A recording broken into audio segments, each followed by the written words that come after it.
Mga pagbasa ng mga salita ng makapangyarihang Diyos.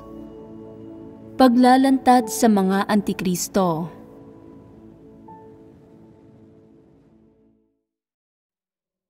Ikalabindalawang item. Gusto nilang umatras kapag wala silang katayuan o pag-asang magkamit ng mga pagpapala. Ang pagbabahaginan ngayon hinggil sa iba't ibang pagpapamalas ng mga Antikristo ay tungkol sa ikalabindalawang item. Gusto nilang umatras kapag wala silang katayuan o pag-asang magkamit ng mga pagpapala. Tinatalakay rin ng item na ito ang mga disposisyon ng mga Antikristo at isa ito sa mga konkretong pagpapamalas nila. Mula sa isang mababaw na perspektiba, gugustuhin ng isang Antikristo na umatras kung wala siyang katayuan o pag-asang magkamit ng mga pagpapala. Kapag wala na ang dalawang bagay na ito sa kanya, gugustuhin na niyang umatras. Mukhang napakadaling maunawaan ng mababaw na kahulugan. Parang hindi ito komplikado o abstrakto. Pero ano ang mga espesipikong pagpapamalas dito? Sa madaling salita, anong uri ng mga sitwasyon ang nagiging sanhi para gustuhin ng isang Antikristo na umatras dahil sa epekto nito sa kanyang katayuan o pag-asang magtamo ng mga pagpapala? Isa ba itong bagay na nararapat bigyan ng malalimang pagbabahaginan? Kung ipababahagi sa inyo ang tungkol dito, ano ang masasabi ninyo tungkol sa mga espesipikong detalye at pagpapamalas nito?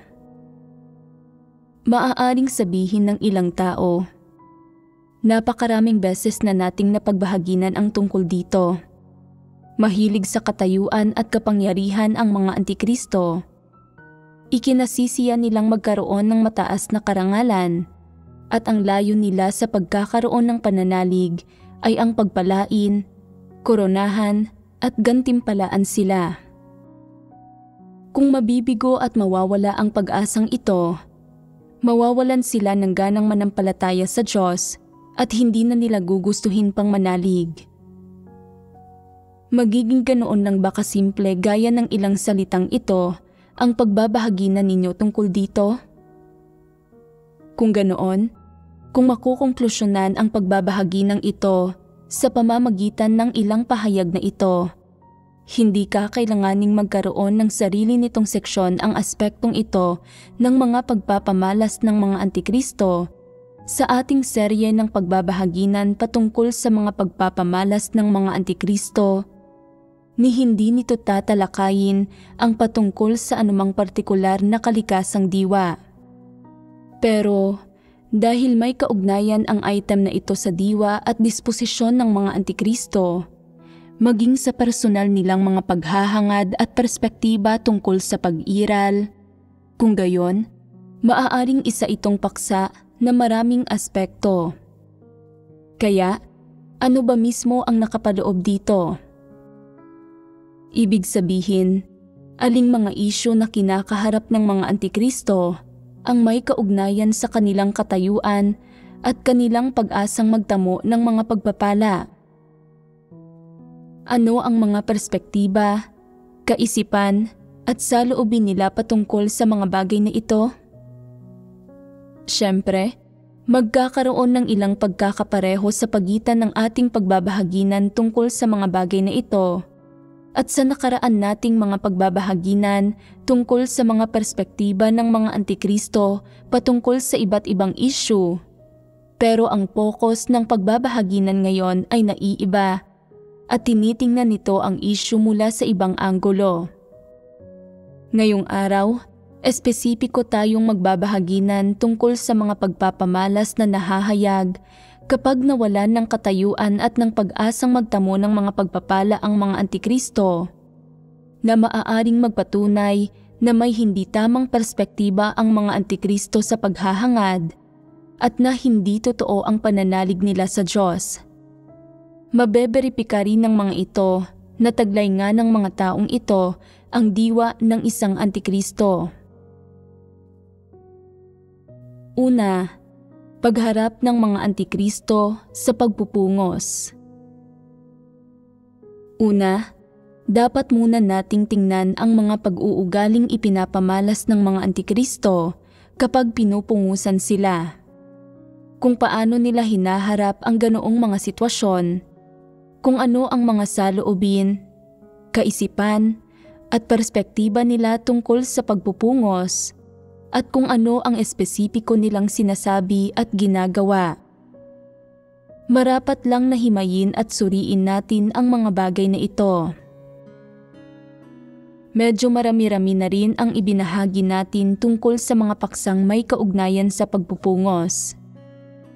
Isa itong karaniwang paksa kung saan pamilyar kayong lahat. Kapag napungusan na ng ilang beses, saka lang makakaranas ng ilang pagbabago ang karamihan sa mga tao. Kaya na nilang hanapin ang katotohanan at harapin ang mga bagay-bagay ayon sa prinsipyo kapag ginagampanan ang tungkulin nila, at saka lang magpapanibagong sigla ang kanilang pananalig at sasailalim ito sa ilang pagbabago para sa ikabubuti nito. Masasabi na nakatatak sa puso ng bawat tao ang bawat pagkakataon ng mahigpit na pagpupungos at nag-iiwan ito ng alaalang hindi malilimutan. Siyempre, nag-iiwan din ng di malilimutang alaala para sa mga antikristo ang bawat pagkakataon na mahigpit silang pinupungusan. Pero ano ang pinagkaiba nito? Ang saloobin at ang iba't ibang pagpapamalas ng isang antikristo hinggil sa pagpupungos, maging ang kanilang mga kaisipan, perspektiba, ideya, at mga bagay na katulad nito na lumilitaw mula sa sitwasyong ito ay ibang-iba kumpara sa isang karaniwang tao. Kapag ang isang antikristo ay pinupungusan, ang unang ginagawa niya ay labanan at tanggihan ito sa kaibuturan ng kanyang puso. Nilalabanan niya iyon. At bakit ganoon? Ito ay dahil ang mga antikristo sa kanilang kalikasang diwa ay tutol at namumuhi sa katotohanan at hindi nila talaga tinatanggap ang katotohanan. Natural, ang diwa at disposisyon ng isang antikristo ay humahad lang sa kanya na kilalanin ang sarili niyang mga pagkakamali o kilalanin ang sarili niyang tiwaling disposisyon. Batay sa dalawang katunayang ito, ang saloobin ng isang antikristo kapag pinupungusan ay ang tanggihan at salungatin ito ng ganap at lubusan. Kinasusuklaman at nilalabanan niya iyon sa kaibuturan ng kanyang puso at wala siya ni katiting na bahid ng pagtanggap o pagpapasakop, lalo nang walang anumang tunay na pagninilay o pagsisisi.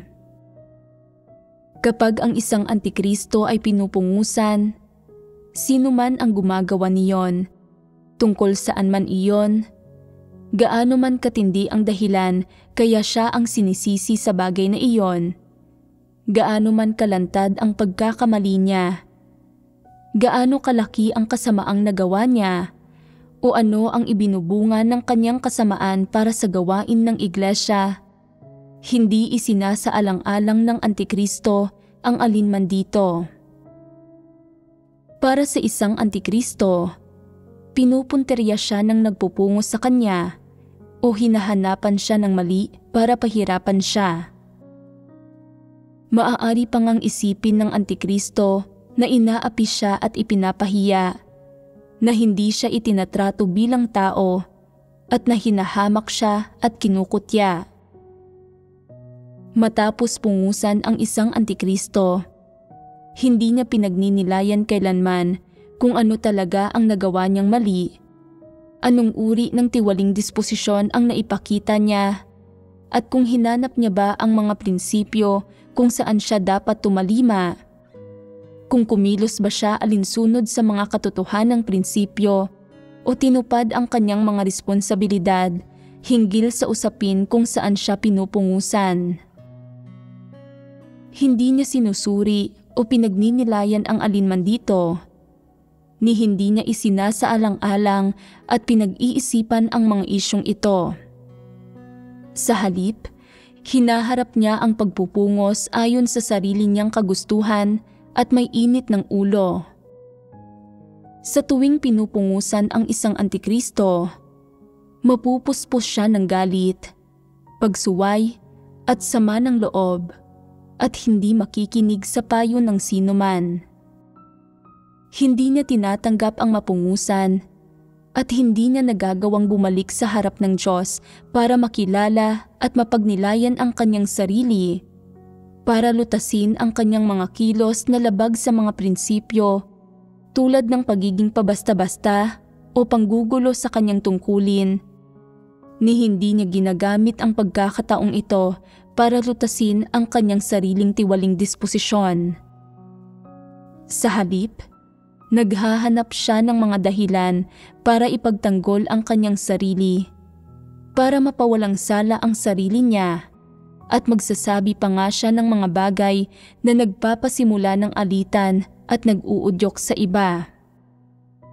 Sa madaling salita, kapag pinupungusan ang mga antikristo, ang mga espesipiko nilang pagpapamalas ay pagsuway, pagkadismaya, paglaban, at pagsalungat, at nagkakaroon ng ilang reklamo sa puso nila. Napakalaki ng kabayarang ibinigay ko at napakarami ko ng trinabaho. Kahit na hindi ko sinunod ang mga prinsipyo o hinanap ang katotohanan sa ilang bagay, hindi ko ginawa itong lahat para lang sa sarili ko. Kahit na nakapagdulot pa ako ng ilang pinsala sa gawain ng iglesia, hindi ko sinadyang gawin iyon. Sino ba ang hindi nagkakamali? Hindi ninyo pwedeng pagdiskitahan ang mga pagkakamali ko at walang tigil akong pungusan ng hindi isinasaalang-alang ang mga kahinaan ko at nang walang pagmamalasakit sa nararamdaman ko o sa tiwala ko sa sarili ko. Walang pagmamahal ang sambahayan ng Diyos para sa mga tao at sobra itong hindi makatarungan. Bukod pa roon, pinupungusan ninyo ako dahil sa isang napakaliit na pagkakamali. Hindi ba't nangangahulugan itong hindi maganda ang tingin ninyo sa akin at gusto ninyo akong itiwalag? Kapag pinupungusan ang mga antikristo, ang unang nasa isip nila ay hindi ang pagnilayan kung ano ang nagawa nilang mali o ang tiwaling disposisyong ibinunyag nila, kundi ang makipagtalo, ipaliwanag at pangatwiranan ang sarili nila habang bumubuo ng mga haka-haka. Anong mga haka-haka? Napakalaki ng kabayarang ibinigay ko sa paggampan ng tungkulin ko sa sambahayan ng Diyos para lang mapungusan. Mukhang walang natitirang pag-asa na magtamo ako ng mga pagpapala. Posible kayang ayaw ng Diyos na gantimpalaan ang mga tao, kaya ginagamit niya ang pamamaraang ito para ibunyag ang mga tao at itiwalag sila? Bakit kailangan kong magsumikap kung wala namang pag-asang magtamo ng mga pagpapala? Bakit kailangan kong pagtiisan ang mga paghihirap? Bilang wala namang pag-asang magtamo ng mga pagpapala, hindi na lang siguro ako dapat manampalataya talaga. Hindi ba't ang layunin ng pananampalataya sa Diyos ay ang magtamo ng mga pagpapala? Kung wala namang pag-asa sa bagay na iyon, bakit kailangan ko pang gugulin ang sarili ko? Dapat siguro tumigil na lang ako sa pagsampalataya at tapusin na ito. Kung hindi ako mananampalataya, mapupungusan mo pa rin ba ako? Kung hindi ako mananampalataya, hindi mo ako mapupungusan. Sadyang hindi kayang tanggapin ng mga antikristo na pungusan sila ng Diyos. Hindi nila kayang tumanggap at sumunod sa pamamagitan ng isang wastong pananaw at saloobin. Hindi nila kayang pagnilayan ang kanilang sarili sa pamamagitan nito at unawain ang mga tiwaling disposisyon nila, nang sa gayon ay malinis ang mga tiwaling disposisyon nila. Sa halip, gamit ang isang malupit at makitid na isip, ipinapalagay at pinag-aaralan nila ang layunin ng pagkakapungo sa kanila. Pinapanood nilang mabuti ang takbo ng sitwasyon. Pinapakinggan ang tono ng mga tao kapag nagsasalita ang mga ito. Inoobserbahan kung paano sila tinitingnan ng mga tao sa paligid nila, kung paano magsalita ang mga ito sa kanila at sa loobin nila. At ginagamit ang mga bagay na ito para kumpirmahin kung may anumang pag-asa ba silang pagpalain o kung talaga bang nabunyag at natiwalag na sila. Ang isang simpleng pagkakataong pinungusan sila ay nagdudulot ng ganoon katinding gulo at matinding pagmumuni-muni sa puso ng mga antikristo. Sa tuwing pinupungusan sila, ang una nilang reaksyon ay pagkamuhi at sa mga puso nila, tutol sila rito. Tinatanggihan nila ito at nilalabanan ito bago pa man nila suriin ang wika at ekspresyon ng mukha ng mga tao at sundan ng pakikisangkot sa mga haka-haka.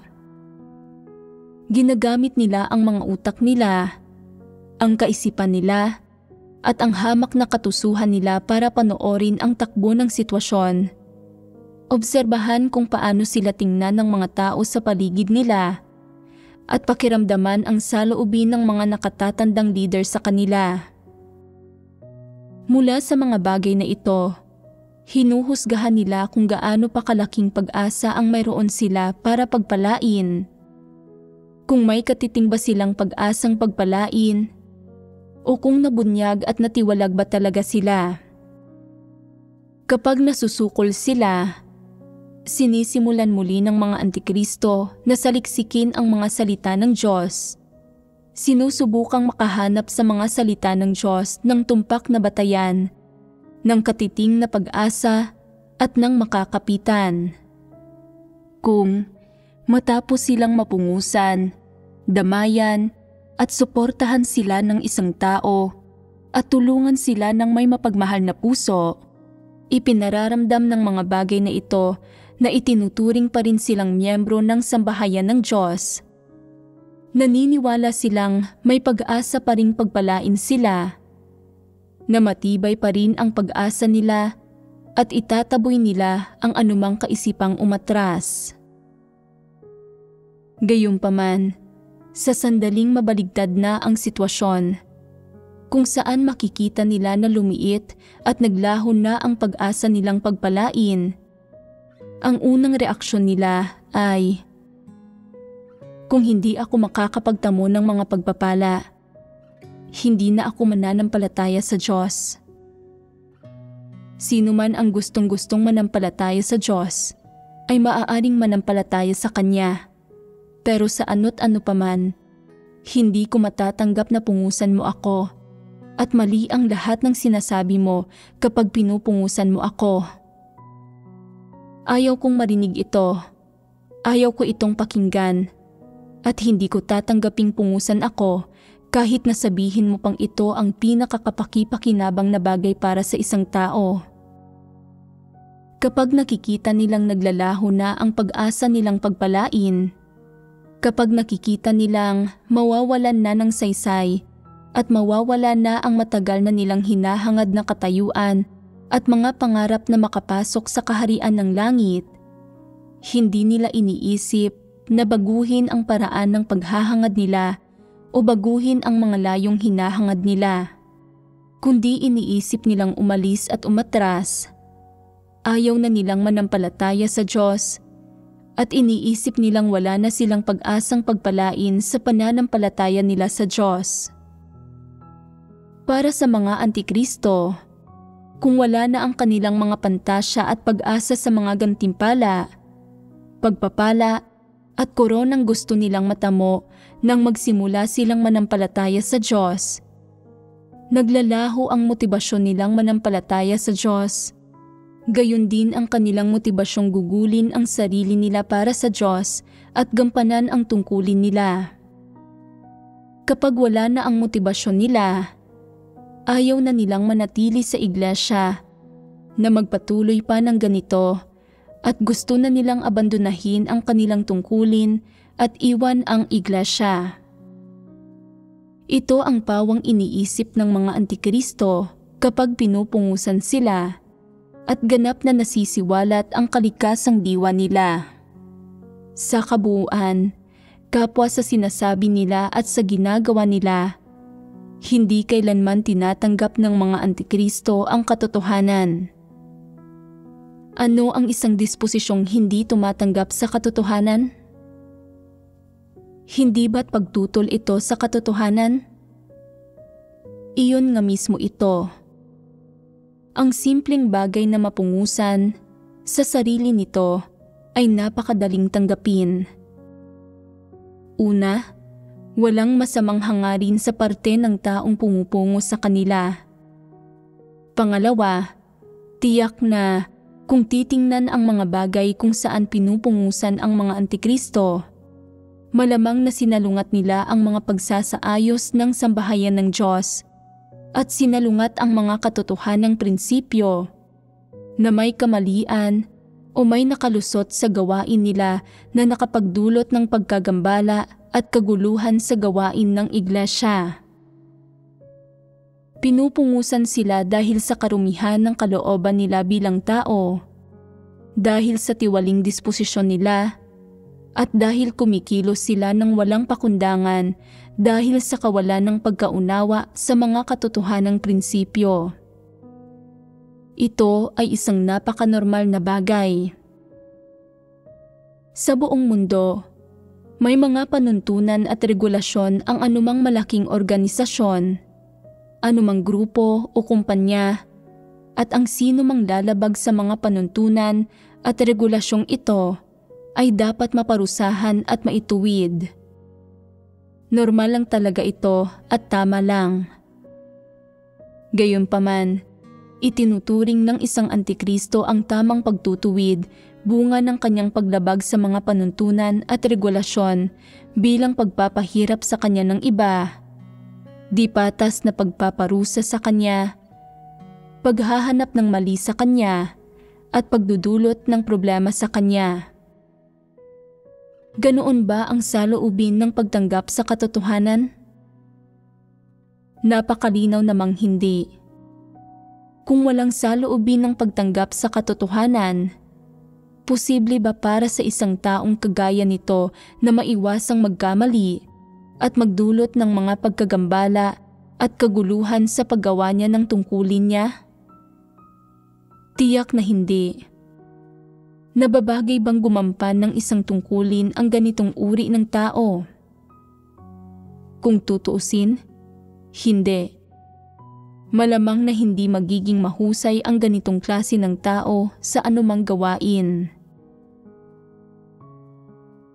Ang pagganap sa tungkulin ay isang oportunidad na ibinibigay ng Diyos sa hinirang ng mga tao niya, nang sa gayon ay maturuan nila ang kanilang mga sarili. Pero hindi alam ng mga tao kung paano ito pahalagahan. Sa halip, kapag pinupungusan sila, nagmamaktol sila. Nilalabanan nila ito at nag-iingay laban dito. Ayaw nilang sumunod at nagagalit sila, na para bang mga santo sila na hindi kailanman nakagawa ng mga pagkakamali.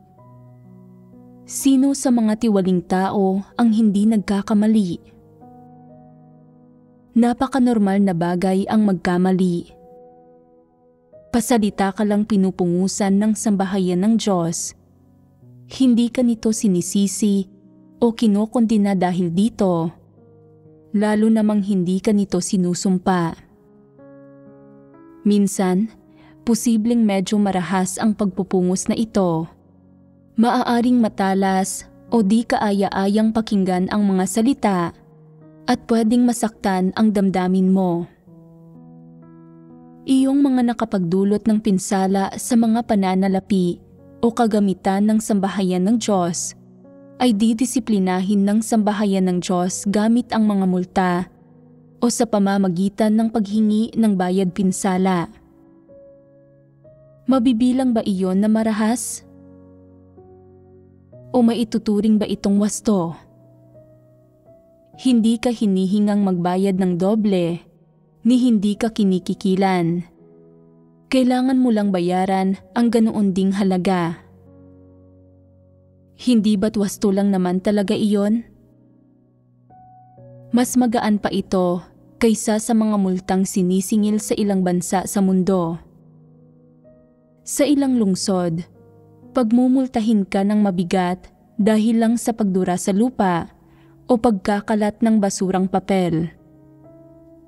Masusuway mo ba ito o makakatanggi ka bang bayaran ang multa? Kung tatanggi ka, malamang na makukulong ka at magkakaroon pa ng lalong mabibigat na parusang naaayon sa batas. Ganoon talaga ang sistema. Hindi ito nauunawaan ng ilang tao at iniisip nilang masyadong marahas na pungusan ng sambahayan ng Diyos ang mga tao sa ganitong paraan. At ang ituwid ang mga tao ng ganito ay masyadong asal dragon. Kung pupungusan ang ganoong mga tao sa medyo mas marahas na paraan at masugatan ang kanilang dangal at mabulabog ang sataniko nilang kalikasan, pakiramdam nila ay hindi ito mapagtitiisan at hindi ito tumutugon sa kanilang mga kuro-kuro. Naniniwala silang dahil sambahayan ito ng Diyos, hindi dapat ratuhin ang mga tao sa ganitong paraan na dapat maging mapagparaya at mapagpasensya ang sambahayan ng Diyos sa bawat pagkakataon at hayaan ang mga tao na kumilos ng walang pakundangan at gawin kung ano ang maibigan nila. Iniisip nila na ang lahat ng ginagawa ng mga tao ay mabuti at dapat itong alalahanin ng Diyos. Makatwiran ba ito? Hindi. Anong kalikasang diwa ba ang taglay ng mga tao? Tunay bang tao sila? Sa mas eleganteng pananalita, sila ay mga satanas at dyablo. Sa mas magaspang na pananalita, mga hayop sila. Hindi alam ng mga tao ang mga tuntunin kung paano umasal.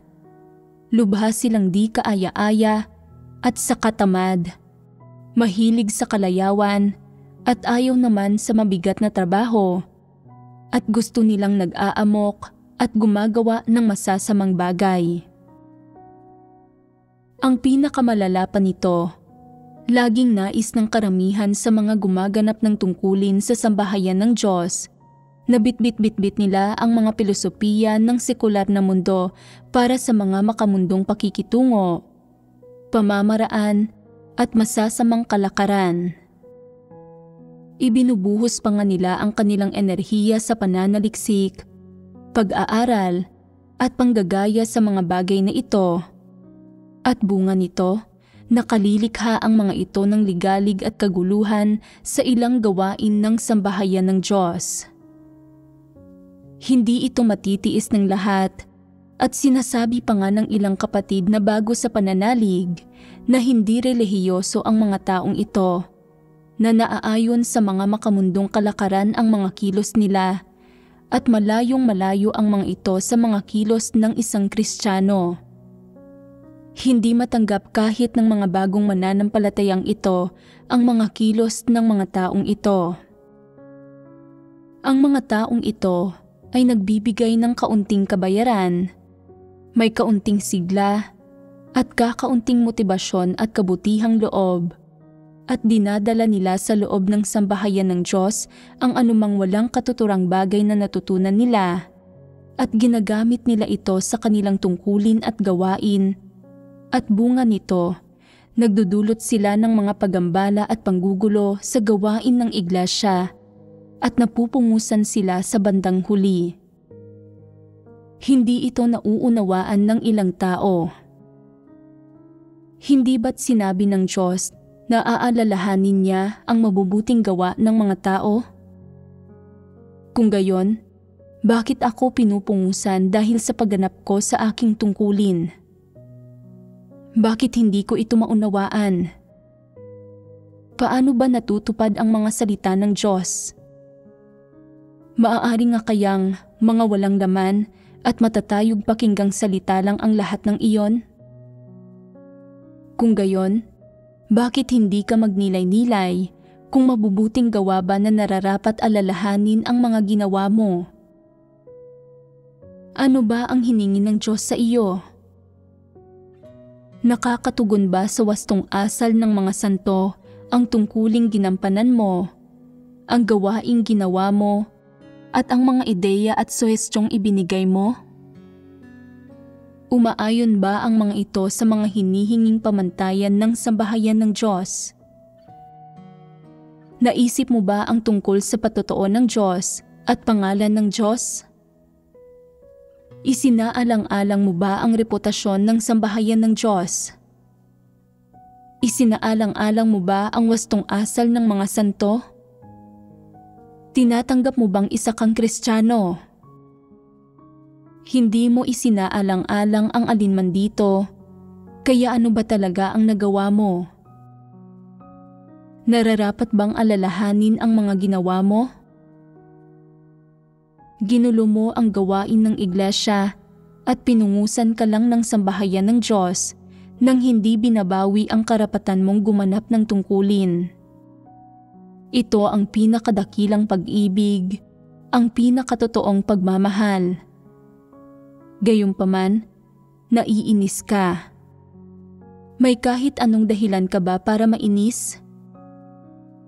Sobrang wala ka sa katwiran.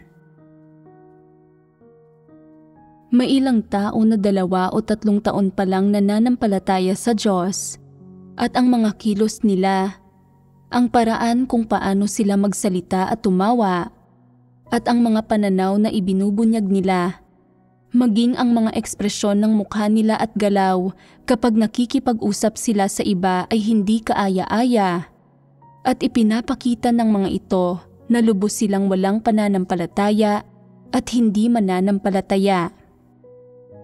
Dapat ituwid ang mga taong ito. Dapat silang pungusan at dapat silang latagan ng mga tuntunin para malaman nila kung ano ba ang normal na pagkatao, kung ano ba ang malasantong asal, at kung paano dapat kumilos ang isang Kristiyano, at para matutunan nila kung paano maging isang tao at maging katulad sila ng mga tao. May ilan na 8 o 10 taon nang nananampalataya sa Diyos o higit pa nga. Pero kung titingnan ang mga kaisipan at perspektiba nila, mga salita at kilos, at ang paraan kung paano nila harapin ang mga bagay-bagay at ang mga ideyang naiisip nila kapag may mga nangyayari sa kanila, malinaw na sadyang wala silang pananampalataya at hindi sila mananampalataya. Marami-rami na ring sermon ang napakinggan ng mga taong ito at may karanasan at pagkaunawa naman sila. Medyo nakasalamuhan na nila ng kaunti ang kanilang mga kapatid at may sarili na dapat silang pang-araw-araw na wika, pero hindi magawa ng karamihan sa kanila na magbahagi ng patotoo. At kapag nagsasalita sila at ipinapahayag nila ang kanilang mga pananaw, lubos na napakasimple ng pananalita nila at wala silang maipaliwanag ng malinaw.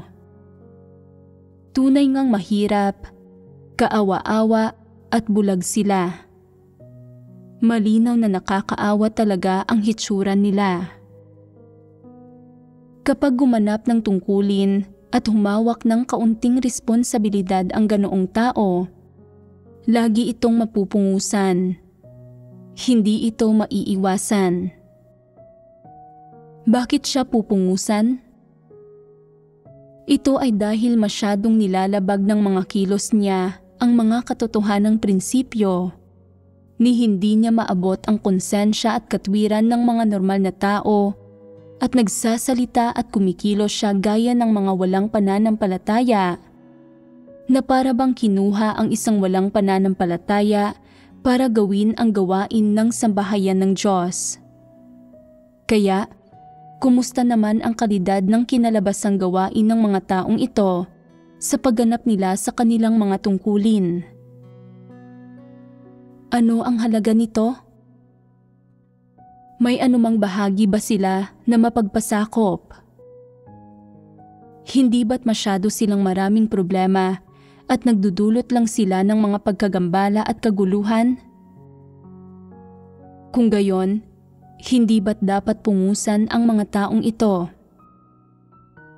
Nagsusulat ng mga script ang ilang tao tungkol sa buhay ng isang Kristiyano, tungkol sa kung paano dumaraan ang bida sa pag-uusig, kapighatian, at iba't ibang sitwasyon, at kung paano nito pinapahalagahan at nararanasan ang mga salita ng Diyos. Pero sa buong kwento, napakadalang manalangin ng bida, at paminsan kapag nahaharap siya sa isang bagay, ni hindi nito alam kung ano ang dapat sabihin sa panalangin. Dati, iyon at iyon din ang isinusulat ng ilang tao para sa mga panalangin. Kapag naharap ang bida sa isang bagay, ipapanalangin niya, "O Diyos, masamang-masama ang loob ko ngayon. Napakamiserable ko. Sobrang napakamiserable. Pakigabayan nawa ako at bigyan ako ng kaliwanagan." Nagsulat lang sila ng mga walang kwentang salitang gaya ng mga ito, pero sa harap ng ibang pangyayari, ng ibang sitwasyon, ng ibang kalagayan, hindi alam ng bida kung paano mananalangin at wala siyang anumang masabi. Napapaisip tuloy ako, kung inilalarawan ng mga taong ito ang bida nila na hindi nananalangin kapag nasusuong sa mga problema, sila ba mismo, ugali ba nilang manalangin? Kung hindi sila nananalangin kapag may kinakaharap sila, sa ano sila nakasalalay sa pang-araw-araw nilang mga buhay at sa pagganap ng kanilang tungkulin? Ano ang iniisip nila? Nasa puso ba nila ang Diyos? Wala ang Diyos sa puso nila. Nakasalalay sila sa sarili nilang pag-iisip at mga kaloob sa mga bagay na ginagawa nila. Napupungusan tuloy sila bunga nito. Sa palagay ninyo, paano ko tatasahin ang bagay na ito? Dapat pungusan ang mga taong kagaya nito.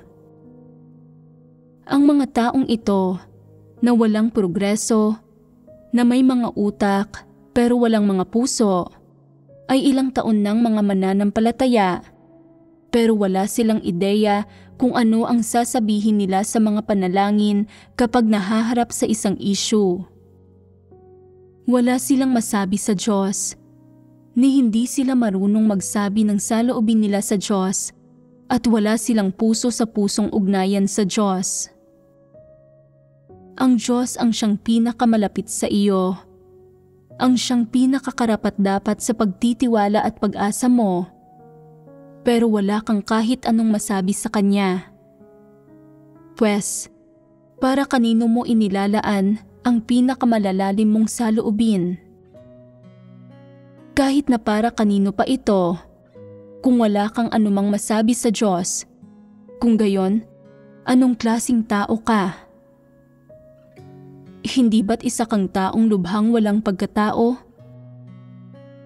Kung walang nakalagay sa script tungkol sa pagkatao ng bida, sa buhay nito bilang isang mananampalataya, at kung paano nito nararanasan at pinahahalagahan ang mga salita ng Diyos at iba pa, kung isa lang itong walang katuturang script, ano kung gayon ang gusto mong ipakita sa mga tao sa paggawa ng pelikulang ito? Ano ang kabuluhan ng script na iyan na sinusulat mo? Nagpapatotoo ka ba sa Diyos o sa kaunting kaalaman at edukasyong mayroon ka? Ang pinakakongkretong ebidensya para sa patotoo sa Diyos ay kung paano nananalangin at naghahanap ang isang tao at kung paano nagbabago ang kanyang mga ideya, saloobin, perspektiba at ang kanyang mga kaisipan tungkol sa Diyos kapag may nangyayari sa kanya o kapag nasusuong siya sa mga paghihirap. Sa kasamaang palad, walang kahit anong pagkaunawa ang ilang tao tungkol dito. Hindi pa rin sila marunong manalangin matapos ang ilang taong pananalig. Hindi nakapagtatakang wala pa rin silang progreso. Hindi umunlad ang mga profesional nilang kasanayan at wala silang naging progreso sa buhay pagpasok nila. Hindi ba't dapat pungusan ang ganoong mga tao? Kaya, may pangyayari na noon na nagiging dahilan kung bakit pinupungusan ang mga tao. Kung tatanggi kayong mapungusan o hindi kayo mapupungusan, magiging mapanganib ang kahihinatnan nito at ang kalalabasan ninyo. Mapalad kayo na may mga taong pupungos at didisiplina sa inyo ngayon. Ang kamangha-mangha at kapaki-pakinabang na bagay na ito ay isang bagay na hindi kayang tanggapin ng mga antikristo. Iniisip nila na kapag pinungusan sila, nangangahulugan itong tapos na sila, nawala na silang pag-asa at nakikita na nila kung ano ang kalalabasan nila. Iniisip nila na ang mapungusan ay nagpapakita na hindi na sila pinapahalagahan at hindi na sila paborito ng itaas at malamang na matiwalag na sila. Pagkatapos, nawawalan na sila ng motibasyon sa pananalig nila at nagsisimula silang magplanong lumabas sa mundo at kumita ng maraming pera, sumunod sa mga makamundong kalakaran, kumain, uminom at magpakasaya at nagsisimulang lumitaw ang masasamang balak nila. Nalalagay tuloy sila sa panganib at ang susunod nilang hakbang ang magtutulak sa kanilang gawin ang hindi nararapat at lisanin ang sambahayan ng Diyos. Kapag may katayuan at kapangyarihan ang isang antikristo sa sambahayan ng Diyos, kapag kaya niyang manamantala at samantalahin ang bawat pagkakataon, kapag tinitingala at binobola siya ng mga tao, at kapag tila abot kamay lang niya ang mga pagpapala at gantimpala, at ang isang magandang hantungan, kung gayon, sa panlabas ay mukhang nag-uumapaw siya sa pananalig sa Diyos, sa mga salita ng Diyos at kanyang mga pangako sa sangkatauhan, at sa gawain at kinabukasan ng sambahayan ng Diyos. Subalit, pagkapungos na pagkapungos sa kanya, kapag nalagay sa alanganin ang pagnanais niyang pagpalain, saka siya nagkakaroon ng mga hinala at maling pagkaunawa patungkol sa Diyos. Sa isang kisap mata, naglalaho ang tila masaganan niyang pananalig at hindi na ito masumpungan. Ni hindi na siya makahugot ng lakas para lumakad o magsalita man lang. Nawawala na siya ng ganang gawin ang tungkulin niya at nawawala na ang lahat ng kanyang sigla, pagmamahal at pananalig. Nawala na ang katiting na kabutihang loob na mayroon siya at hindi na siya nakikinig sa sino mang nakikipag-usap sa kanya. Bigla siyang nagbabago na para bang ibang tao na siya. Nabunyag na siya, hindi ba? Kapag pinanghahawakan ng ganoong tao ang pag-asa niyang pagpalain, mukha siyang hindi mauubusan ng lakas at mukhang tapat siya sa Diyos. Kaya niyang bumangon ng maaga at magpuyat sa pagtatrabaho at nagagawa niyang magdusa at magbayad ng halaga. Pero kapag nawala na siya ng pag-asang pagpalain, para siyang isang umimpis na lobo. Gusto na niyang baguhin ang kanyang mga plano, maghanap ng ibang landas, at isuko ang pananalig niya sa Diyos. Nasisiraan siya ng loob at nadidismaya siya sa Diyos at napupuno siya ng mga hinanakit. Ito ba ang pagpapahayag ng isang taong naghahangad at nagmamahal sa katotohanan, ng isang taong may pagkatao at integridad? Nasa panganib siya. Kapag may nakaharap kayong ganitong uri ng tao, kung nagagawa naman niyang magserbisyo, maging banayad kayo kapag pinupungusan ninyo siya at mag-isip kayo ng ilang masasarap pakinggang salita na magagamit para purihin siya. Bulahin ninyo siya at palakasin ang loob niya at pagkatapos ay magiging masaya at masigla siya. Pwede kang magsabi ng mga bagay tulad ng, "Lubos kang pinagpala, may ningning sa mga mata mo at nakikita kong may lakas kang di nauubos at siguradong magiging sandigan ka sa sambahayan ng Diyos." Hindi pwedeng wala ka sa kaharian ng Diyos at kung wala ka, isang kawalan iyon sa gawain ng sambahayan ng Diyos. Pero may isa ka lang maliit na kapintasan.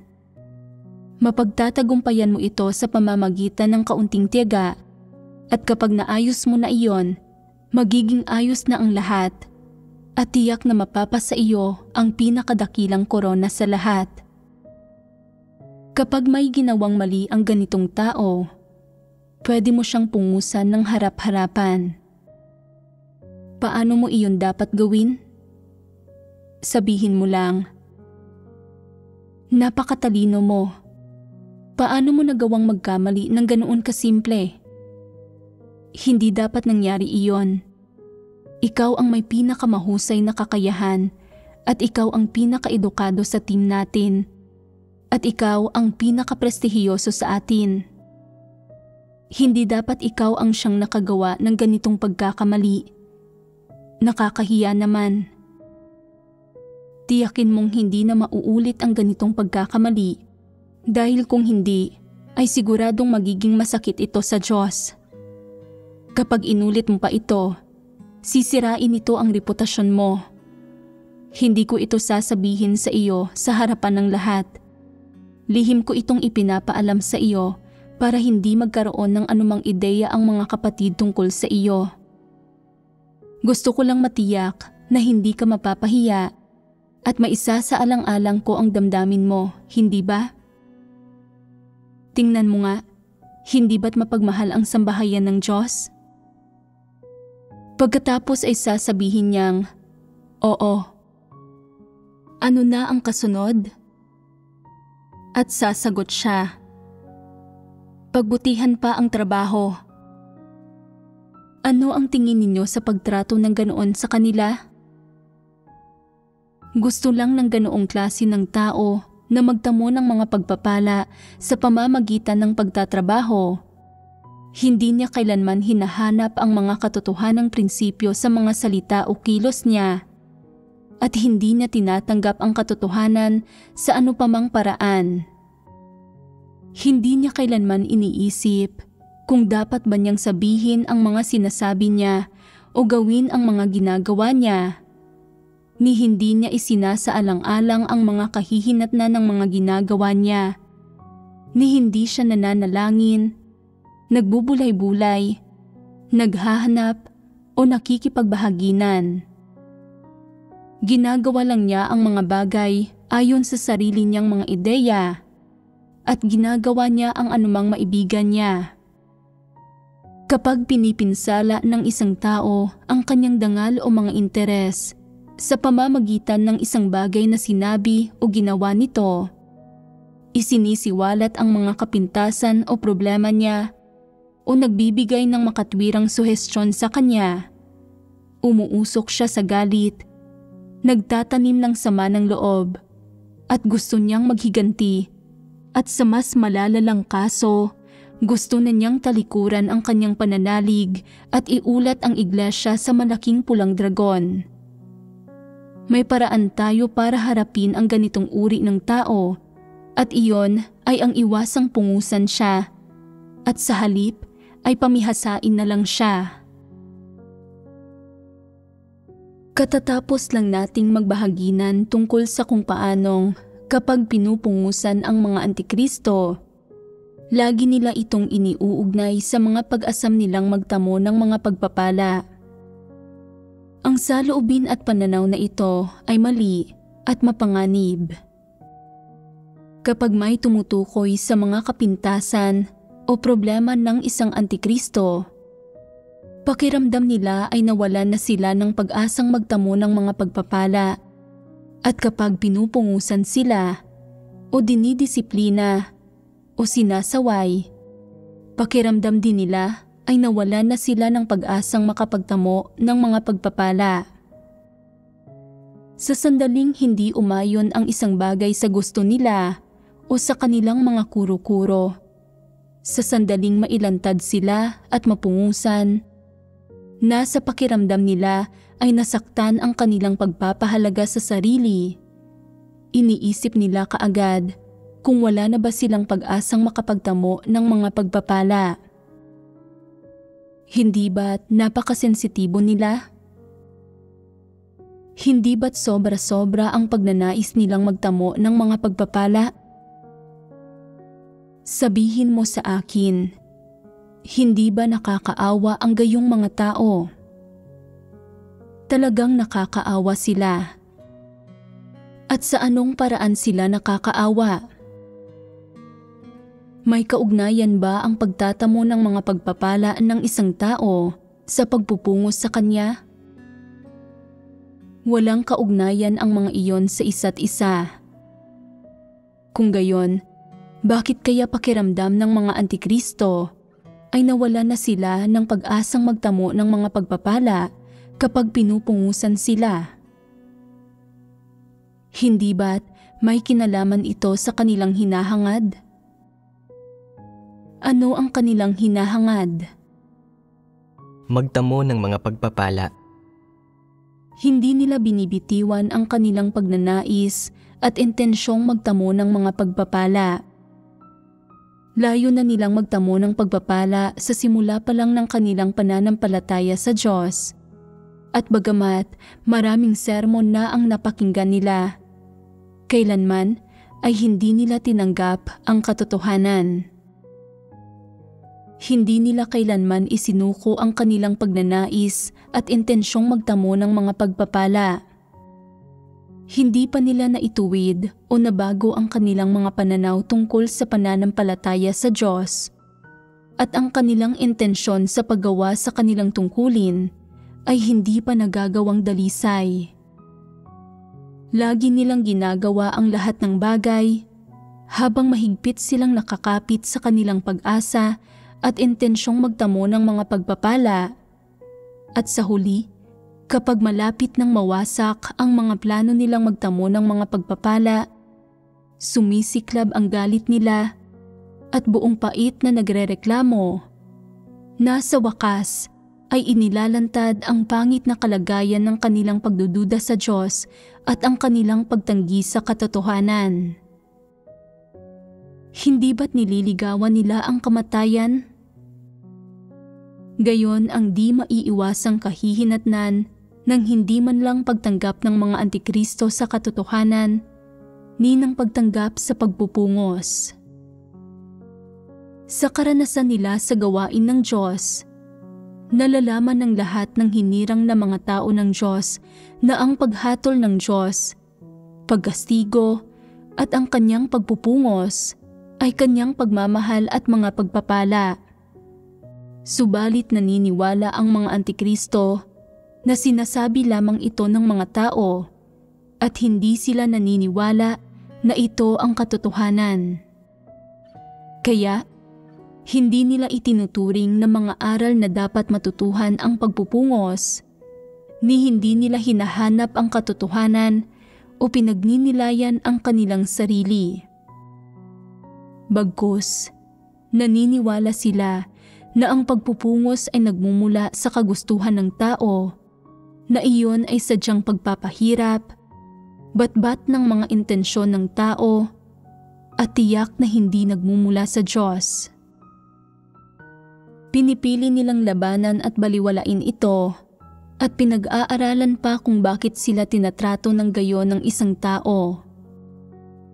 Hindi talaga sila nagpapasakop.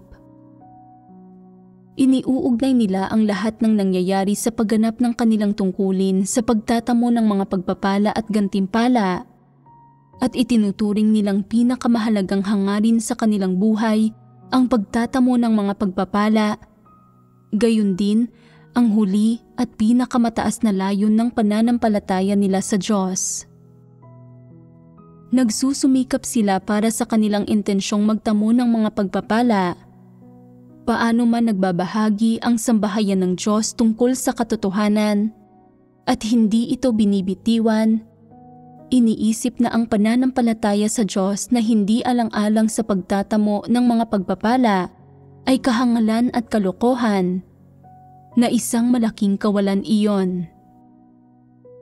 Iniisip nila na sino mang isinusuko ang hangarin nilang magtamo ng mga pagpapala ay nalinlang, na isang hangal lamang ang isusuko ang pag-asang makapagtamo ng mga pagpapala, at na ang pagtanggap sa pagpupungos ay pagpapakita ng kahangalan at kawalan ng kakayahan, isang bagay na hindi gagawin ng isang matalinong tao. Ito ang kaisipan at lohika ng isang antikristo. Kaya, kapag pinupungusan ang isang antikristo, sa puso niya ay napakamapanlaban niya at sanay sa panlilinlang at pagkukunwari. Hindi man lang niya tinatanggap ang katotohanan, ni hindi siya nagpapasakop. Sa halip, nag-uumapaw siya sa pagsuway at pagkontra. Malamang na humantong ito sa pagsalungat sa Diyos, paghusga sa Diyos, at paglaban sa Diyos, at sa huli, sa pagkakabunyag at pagtitiwalag.